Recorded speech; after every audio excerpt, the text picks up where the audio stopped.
Hello, this is Okie Doggy. Ngayon pag-uusapan natin, nabalitaan nyo na ba yung batang namatay dahil sa rabies?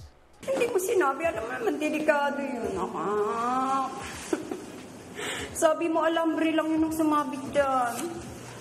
Ito ang mga huling sandali ng 13 anyos na si Jamaica, nangihina at nakatali sa kama ng ospital na ito sa Maynila. Ang mga medical staff sa paligid niya, pawang nakasuot ng Personal Protective Equipment o PPE.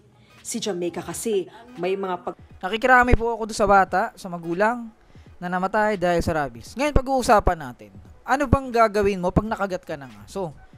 Kasi yung mga bata, minsan, kaya hindi sila nagsasabi na nakagat sila ng aso kasi papagalitan pa sila ng nanay nila, ganyan. Pero kung sa mga bata, pag nakagat kayo ng aso, sabihin nyo, wag nyo ilihim. Kasi ilang beses na nangyari yan, ilang beses tayo nakaranas, nakapanood ng ganyang balita na yung mga bata na mamatay dahil sa rabies, hindi sinasabi sa magulang kasi natatakot, baka pagalitan, baka mapalo. Kaya sinasabi ko sa mga bata, sabihin nyo, okay lang yan.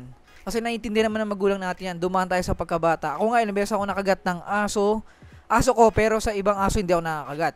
Kaya ang gagawin nyo, unang gagawin natin, pag nakagat ka ng aso, kahit sabihin natin walang rabies lang, pumunta tayo sa mga ospital na may anti-rabies. Kung gusto nyo naman may bayad, pwede.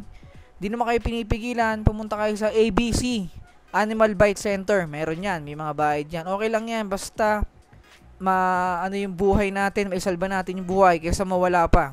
Meron naman mga ospital na libre. Katulad ng San Lazaro Hospital, libre yan dyan. Basta may kahati ka, libre yan. Wala kang babayaran, donation lang yan. Yun ang kagandahan sa San Lazaro. Pero may pila. Meron sa may San Lazaro, bandang Bangbang Station yan, baba ka lang dun. Tapos meron naman dito sa South, sa may RITM, libre din yung anti-rabies dyan. Basta may ano ka lang, donation lang din yun eh. Kasi ilang beses ako nagpaturok dyan. Maraming beses ako nagpaturok sa San Lazaro. Kinagat ako ng mga aso ko. Kahit sabihin natin napakalinis nung aso ko, Labrador, alaga sa bahay. Dito ako nakagat nun. Yung Labrador ko dati na matapang, yan. Si Zuli. Yan, pumunta ako ng San Lazaro. Libre lang din, pero may pila. Basta may kahati ka. Tapos yung isa namang kagat, hinagat din ako ng aso ko. Dati, sa may ano ako pumunta, RITM naman. Libre din. Yung mga nagtatanong kung saang ospital ang libre, dalawang ospital ang pinuntahan natin, San Lazaro, saka RITM. Yung San Lazaro, sumakay ka ng LRT, tapos baba ka ng Bangbang, lakarin mo lang San Lazaro Hospital, tanong ka, dun lang, malapit lang yung walking distance lang yung sa Bangbang Station. Tapos yung isa naman, dito sa may Alabang, yung RITM, baba ka ng festival, tapos sakay ka ng cab, sabihin mo RITM, yung hospital, dun yung anti-rabies meron sila doon. Libre lang din. Mas konti pila doon. Okay ba yan? Mga sa RITM kasi animal bite eh. Ayun. Animal bite, may aso, may pusa. Ayun na pa nga ako nakasabay doon, nakagat siya ng ano ba yun? Alupihan. Yan, meron din.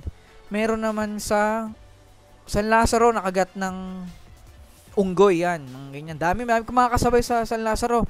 Minsan, nilalapa talaga sa mukha. Mga kasabay mo, San Lazaro. Kaya, maganda yun yung nagsasabi, pag nakagat ka ng aso, unang-unang gagawin mo, first aid, huwag yung paduguin, hayaan mo lang sa running water para lumabas, kasabihan, lumabas yung rabies sa tubig, mailabas niya. And then, katapos nung pumunta sa pinakamalapit na ospital, huwag na patagalin ng buwan kasi delikado yan. Yung diba sabi dun sa balita, February daw nakagat yung anak niya, tapos ano na ba ngayon? April na, saka kumalat yung rabies, delikado. Sinasabi ng mga doktor, pag nakagat ka dito, basta malapit sa utak, delikado yun. Emergency na yan. Pero dito rin, kahit dito, delikado rin yan. Basta, pag nakagat kayo ng anumang hayop na may rabies, pumunta na kayo sa ospital. Okay ba yung mga okidogi? Kasi sobrang init ang panahon ngayon, aligaga yung mga aso. Okay? Kahit naman tao sobrang stress pag sobrang init. Okay? Again, this is Okidogi. Naniniwala sa kasabihan, huwag natin bilhin kung di man kailangan. Pero kapag para sa aso, pwede. Don't forget to subscribe and hit the bell button for more videos. Update. Bye-bye!